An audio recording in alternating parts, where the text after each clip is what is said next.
Treatment planning always begins with data collection. For that portion, we'll do a detailed examination. Sometimes we have photos, we have x-rays, we make models of your teeth so we can look at them from different angles, or we can scan the mouth so that we have a digital file as to what your mouth looks like. Based on all this information, we next go on to talk to you more about what your problems are. Once you have an understanding of what the problems are, that's when we begin to show you the options as to what is possible and what can be done to address these issues. We take many factors into consideration, such as your health, your lifestyle, your habits, and any anatomical limitations that you might have.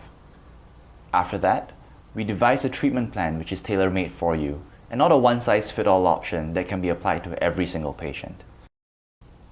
A treatment plan is not just a destination, it's also a journey, so we will sit down and give you a detailed path as to how we're going to get to that end goal. Sometimes, this path involves certain breakpoints where we can put you in a holding pattern if financial considerations are an issue for you as well.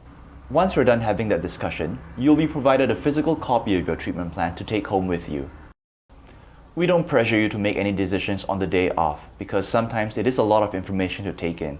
That's why you have the chance to go home, think about it, consider all your options before finally coming to a decision.